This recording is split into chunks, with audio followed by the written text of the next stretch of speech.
하나님 아버지께 간절히 외치고 있는 예레미야의 기도입니다. 아니, 더 정확히 말하자면 이스라엘 백성들의 기도이지요. 무슨 내용입니까? 1절을 보게 되면 우리가 당한 것을 기억하시고 우리가 받은 치욕을 살펴보아 주시옵소서.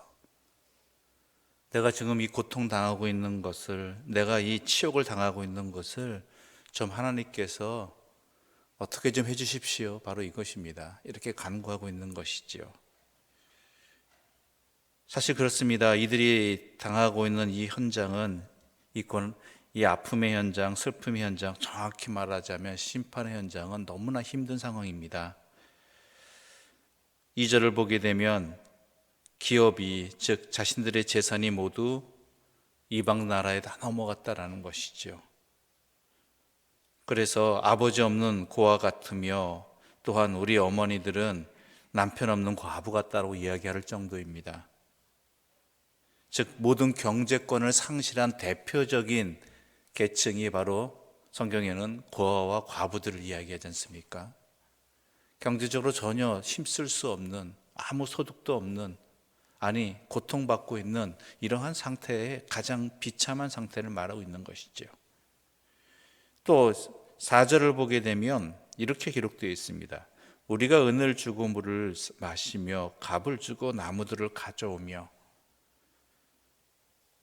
이 물과 나무라는 것은 그 당시 사람들에게 있어서는 돈을 주고 사는 것이 아니라 그냥 값없이 가서 또 마시고 또한 집에 와서 떼고 하는 것들이었습니다. 그러니까 물을 돈 주고 산다는가, 뭐 나무를 돈 주고 산다, 이런 것은 전혀 생각할 수 없는 상황이었는데 이방 나라들이 그 모든 것들을 차단해 버려서 돈 없이는 심지어 물도 마실 수 없고 하루 저녁을 따뜻하게 보낼 그런 땔감조차 자유롭게 얻을 수 없는 상황이라는 것이죠. 그러니까 얼마나 비참한 상황이냐라는 것이죠. 그런데 이렇게 된 원인이 어디에 있습니까? 이러한 커다란 고난의 자리, 슬픔의 자리, 빈곤의 자리에 처하게 된 원인이 어디에 있습니까? 우리 6절의 말씀 함께 읽어볼까요? 6절입니다. 우리가 애굽 사람과 아수르 사람과 악수하고 양식을 얻어 배부르고 하였나이다. 우리가 애굽 사람과 아수르 사람과 악수하고 양식을 얻어 배불리고자 하였나이다. 이 말은 무슨 뜻이냐? 하나님 아닌 이스라엘 백성들이 하나님 아닌 이방 세력들을 의지하려고 했기 때문에, 하나님 아닌 다른 신들을, 하나님 아닌 다른 것이 나의 삶의 주인이 되었기에 이 모양 이 꼴이 된 것입니다라는 것이죠.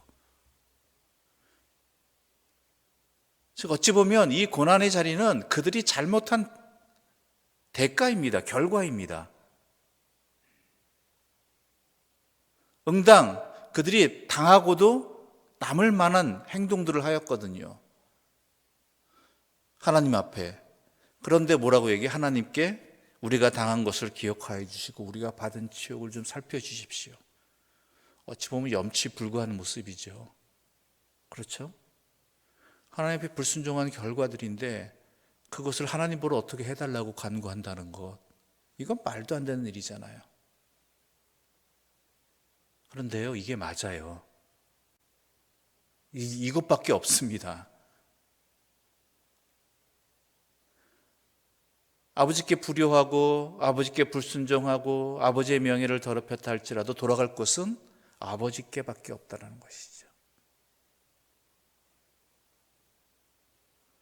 내가 당하고 있는 이 모든 고난과 시련들이 하나님께 불순종한 결과를 할지라도요, 그것을 회복시켜 주시고 고쳐 주실 분은 아버지 하나님 한 분밖에 안 계십니다. 그렇기에 내 염치 따질 게 아니라 무조건 하나님께 달려가야 되는 것이고 하나님께 구해야 되는 것이에요. 어떻게 그럴 수 있겠느냐? 사람이 염치가 있지. 아직 덜 아픈 건가 봅니다.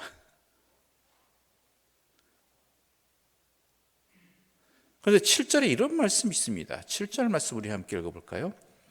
우리의 조상들은 범죄하고 없어졌으며 우리는 그들의 죄악을 담당하였나이다. 이 구절이 어떻게 들리십니까? 어찌 자칫 그대로 읽어보면 죄는 우리 조상들이 저질렀는데 그분들은 이미 세상을 떠났고요. 그 고통을 우리가 받습니다. 그 어려움을 우리가 겪습니다. 이렇게 들릴 수도 있어요. 근데 이 본문의 내용은 오늘날 우리들에게 매우 중요합니다. 뭐 항상 중요하겠지만요. 그건 뭐냐면 조상들의, 우리의 선조들의, 우리 선배들의 그 죄악된 모습들의 영향이 그 자녀들에게도 미친다는 것이죠. 그 결과가 이렇게 되었다라는 것입니다.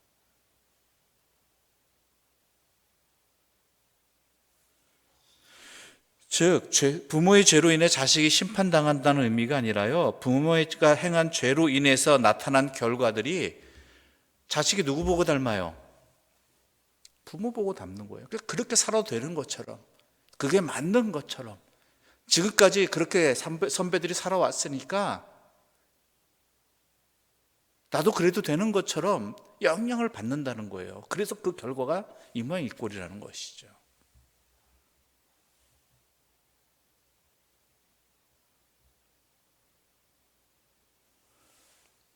그래서 우리 먼저 믿는 사람들이, 또한 부모들이 하나님 앞에서 내 자신의 삶을 정확히 돌아봐야 되고 고쳐야 되고 또한 회복돼야 될 이유 중에 하나가, 그렇지 않으면 그러한 영향들이 내 자녀들에게도 그대로 이어지게 되고 심지어는 더 심해질 수도 있다는 것이죠.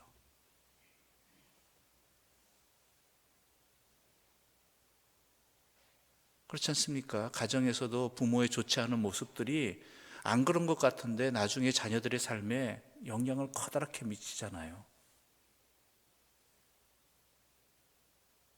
바로 그런 내용입니다. 즉 우리가 여호와께 불순종하고 하나님 아닌 다른 것을 의지했던 것은 내 아버지들이, 내 할아버지 할머니들이 그러한 삶에 살아온 것에 익숙한 우리들, 그것 때문입니다. 그 영향을 받았습니다라고 고하고 있는 것이지요. 마치 그래도 되는 것처럼, 그렇게 사는 것이 맞는 것처럼 그렇게 여겨졌다라는 것입니다.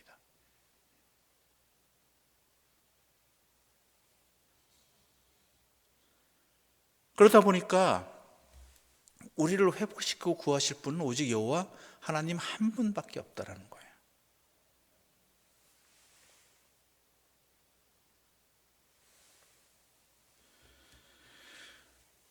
그래서 우리 계속해서 나오는 이야기들이 이 땅의 고통을 살펴주시고 우리가 당하는 고난을 보아주십시오 하면서 결론은 뭡니까? 19절부터 나오는 내용들입니다. 우리 19절, 20절 함께 읽어볼까요? 19절, 20절입니다. 여호와여, 주는 영원히 계시오며 주의 보좌는 대대에 이르나이다. 주께서 어찌하여 우리를 영원히 잊으시오며 우리를 이같이 오래 버리시나이까. 주께 여호와께 간구하고 있는 것이 여호와밖에 없으니까. 주는 영원히 계시고 주의 보좌는 대대에 이릅니다. 우리의 불순종에도 불구하고 하나님께서는 흔들리지 아니하십니다. 그러므로 우리를 잊지 말아 주십시오. 우리를 돌이켜 주십시오. 21절과 22절 읽어볼까요? 여호와여, 우리를 주께로 돌이키소서. 그리하시면 우리가 주께로 돌아가겠사오니 우리의 날들을 다시 새롭게 하사 옛적 같게 하옵소서. 주께서 우리를 아주 버리셨사오며 우리에게 진노하심이 참 크시니이다. 여호와여, 우리를 주께로 돌이키어 주시옵소서. 회개하게 하여 주시옵소서. 회개도의 은혜예요. 큰 은혜입니다. 하나님이 깨닫게 해주시지 않으시면요, 돌이키게 안 해주시면요, 우리는 회개 못합니다. 회개할 수 있다는 것, 깨달을 수 있다는 것이 얼마나 큰 은혜인데요. 하나님께서 우리를 돌이키게 그 기회를 힘을 주시는 거거든요. 그러면 우리가 여호와께로 돌아갈 수 있습니다라는 것이죠. 그리고 우리의 날들을 새롭게 하사 하나님과의 옛적과 아름다운 관계를 회복하게 하여 주십시오. 그러면서 22절에 말하는 게 뭡니까? 주께서 우리를 아주 버리셨사오며 우리에게 진노하심이 참 크시니다. 그러면서 또 얘기하는 거죠. 너무 힘듭니다. 너무 괴롭습니다. 이제 우리를 좀 용서해 주십시오. 그런 간구가 오늘 본문의 내용입니다. 그렇습니다. 결국 예레미야가 그 앞부분인 예레미야서부터 예레미야에게 이르기까지 많은 이야기를 하였지만 결론은 하나입니다. 우리가 살 길은 오직 여호와 하나님 한 분뿐이다. 잘하건 못하건 여호와께 돌아가고 여호와께서 회복시켜 주시는 것, 그것밖에 없다. 그것을 놓치지 말라는 것입니다. 그걸 잊지 말라는 것입니다. 거기에 살 길이 있다라는 것입니다. 그런데 다행히도 우리 하나님 아버지께서는 우리의 불순종의 원인이은 결과에도 불구하고 우리를 받아주시고 회복시켜 주시고 은혜를 베풀어 주시는 분이 우리 하나님 아버지시라는 것이죠. 더 늦기 전에 돌아서자라는 것입니다. 더 늦기 전에 고치자는 것입니다. 그래야지 우리의 자녀들도 그 모습을 보고 고칠 것은 고치고 돌이킬 건 돌이키고 제대로 살아갈 수 있다는 것이죠. 회개는 어찌 보면 책임입니다. 우리의 부끄러운 모습이, 우리의 죄악됨이 우리의 자녀들이나 우리의 후손들에게 이어지지 않을 수 있도록 우리가 책임지는 최소한의 노력일 수도 있습니다. 그런데 그 최소한의 노력은 최대한의 효과를 가질 수밖에 없다라는 것이죠. 왜냐하면 하나님 아버지께서 받아주시고 또한 역사해 주시기 때문인 것입니다. 우리의 유일한 소망은 여호와 하나님 한 분뿐이라는 것, 어떠한 순간에도 놓치지 마시고 이 하나님께 돌아가기를 망설이지 않는 지혜로운 자들 되시기를 간절히 소망합니다. 기도드리겠습니다. 하나님 아버지 감사합니다. 이 새벽 우리에게 진리의 말씀을 들려주시니 감사합니다. 사랑의 말씀을 우리의 마음판에 새겨주시니 감사합니다. 우리의 유일한 소망은 오직 여호와 하나님 한 분뿐이라는 것, 그 어떠한 상황에서도 여호와께 돌아가기만 한다면 전지전능하신 하나님의 능력으로 말미암아 회복될 수 있고 고쳐질 수 있고 또한 굳게 세워줄 수 있음도 분명히 알게 하여 주시어서 이 말씀에 순종하여 하나님께 우리의 삶을 돌이키는 지혜로운 자들 되게 하여 주시옵소서. 그리하여 참 생명을 얻게 해주시고 참 힘을 얻게 해주시고 여호와의 아름다운 관계 속에 살아가는 기쁨을 누리게 하여 주시옵소서. 예수님의 이름으로 기도드립니다. 아멘. 하늘에 계신 우리 아버지, 아버지의 이름을 거룩하게 하시며 아버지의 나라가 오게 하시며 아버지의 뜻이 하늘에서와 같이 땅에서도 이루어지게 하소서. 오늘 우리에게 일용할 양식을 주시고 우리가 우리에게 잘못한 사람을 용서하여 준 것 같이 우리 죄를 용서하여 주시고 우리를 시험에 빠지지 않게 하시고 악에서 구하소서. 나라와 권능과 영광이 영원히 아버지의 것입니다. 아멘.